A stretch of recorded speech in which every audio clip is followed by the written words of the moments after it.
So, hi all mga sismars! Welcome back ulit sa ating YouTube channel. So, for today's video and content, this is another unboxing na naman ng isang Android phone na meron tayo right now. So, we have here the Redmi 15C. This is 8GB of RAM with 128GB of ROM with 6,000 mAh battery capacity na meron 30 watts fast charging. This is 6.9 large display na merong 120Hz refresh rate. So, we purchased this one online and purchased this just amounting of 4,000 plus.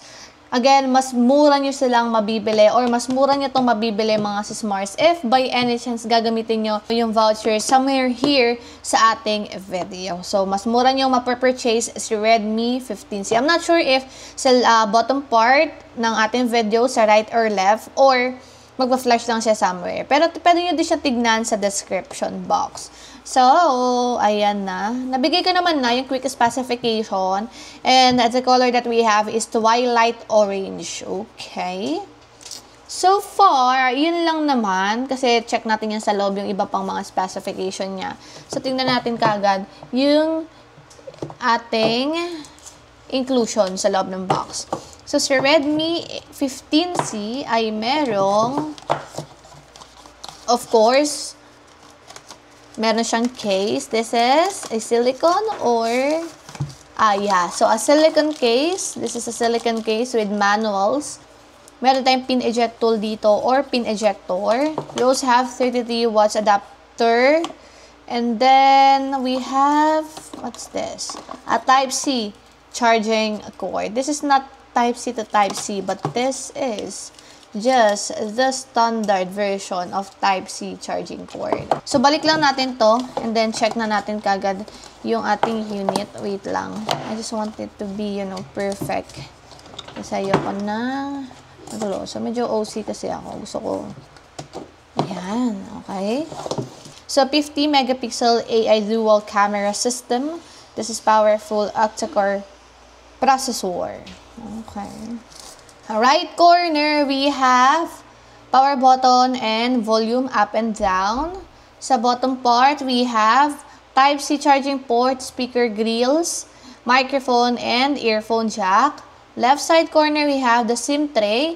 And sa upper corner, just a plain static vibe. So, this is, I don't know, I think this is a punch hole, but I hope so talaga na punch hole to since ilang beses ko na sinabi sa video natin na I'm not a fan of in notch display. So, tingnan natin kagad yung design ng ating Redmi 15C in 2, 3, and, ooh, okay.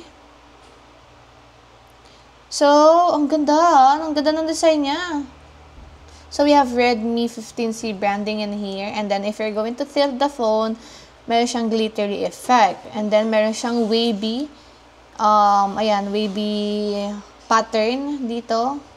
Ayan. We have two big lens, flash, and sensor. Ang ganda.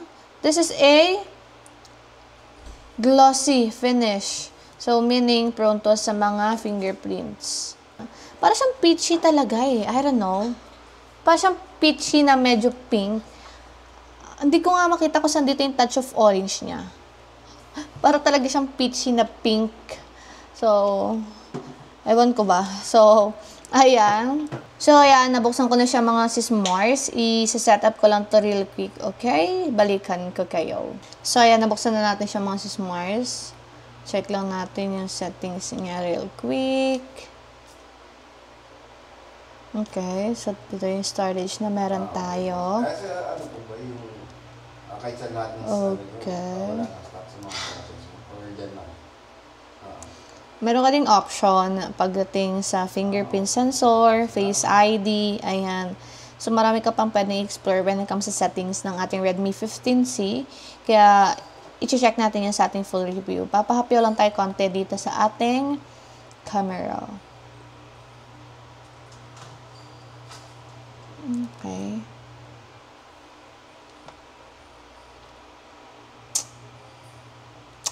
So far, okay naman. So, yun lang yung ating unboxing with this Redmi 15C again mga sis Mars. Again mga sis Mars, if you want to consider buying or purchasing this Android phone, just click the link down below. Ayan, mas cheaper nyo pong mabibili ang ating smartphone or Android phone. So once again, my name is Maring Ana. Don't forget to follow me also on my TikTok account, _Malonzo. See you let's sa ating next na full review, camera review by yours.